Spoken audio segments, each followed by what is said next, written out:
یہ بات سبھی کو جاننا ایک دم ضروری ہے۔ آج کل ہم ایک اہم مسئلہ کو نظر انداز کر رہے ہیں۔ اسلام کے نام پر ہونے والے بعض جلسوں اور عرس میں ایسی چیزیں دیکھنے کو ملتی ہے جو خود اسلامی تعلیمات کے خلاف ہے۔ کہیں بے پردگی، کہیں مرد و عورت کا غیر ضروری اختلاط، دھکم دھکا، لڑائی جھگڑے، شور و غل اور بعض جگہوں پر توڑ پھوڑ اور بدامنی تک پھیل جاتی ہے، جان و مال کا نقصان ہو جاتا ہے۔ سوچنے کی بات ہے، کیا یہ وہی دین ہے جس کی تعلیم اللہ اور اس کے رسول صلی اللہ علیہ وسلم نے دی ہے؟ کیا ہمارے بزرگان دین اور سلف صالحین نے اسی طرح سے دین کی تبلیغ کی ہے؟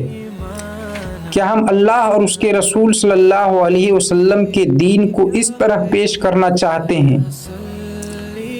دین ہمیں سادگی، حیا، نظم و ضبط اور پاکیزگی سکھاتا ہے، نہ کہ ہجوم، بدنظمی اور برائیوں کا ماحول۔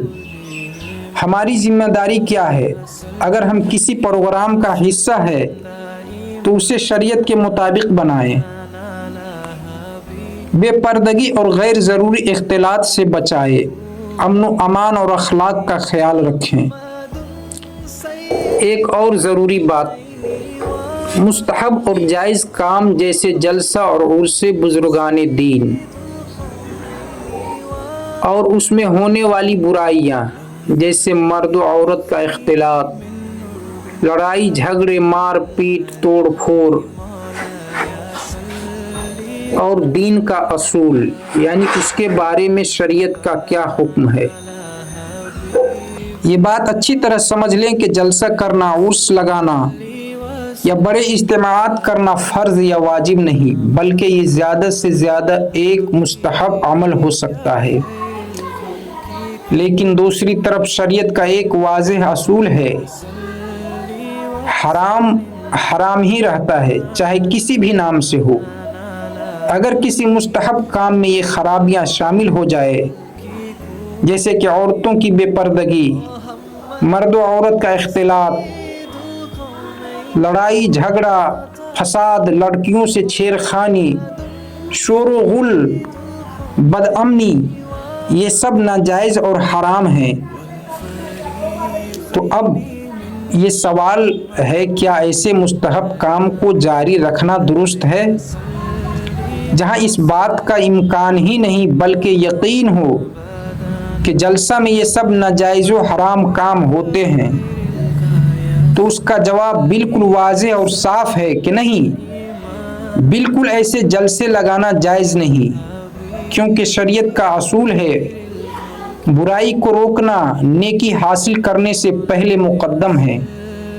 اگر کسی نیکی کے کام میں برائی غالب آ جائے تو نیکی کو چھوڑ دینا بہتر ہے تاکہ گناہ سے بچا جا سکے۔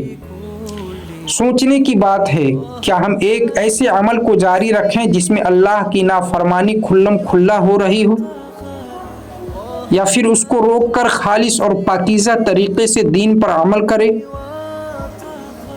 اس لیے دیکھیں کہ اصل کامیابی کیا ہے۔ یہ نہیں کہ بڑے بڑے اجتماعات کریں، بلکہ یہ ہے کہ ہم اللہ کو راضی کیسے کریں، چاہے عمل چھوٹا ہی کیوں نہ ہو۔ اللہ ہمیں صحیح سمجھ عطا فرمائے اور ہر اس کام سے بچائے جس میں اس کی ناراضگی ہو۔ میری بات طبع یار کو بے چین کرتی ہے، سبب کیا ہے وہی کہتا ہوں جو دل پہ گزرتی ہے، اور دل سے جو بات نکلتی ہے اثر رکھتی ہے، پر نہیں طاقت پرواز مگر رکھتی ہے۔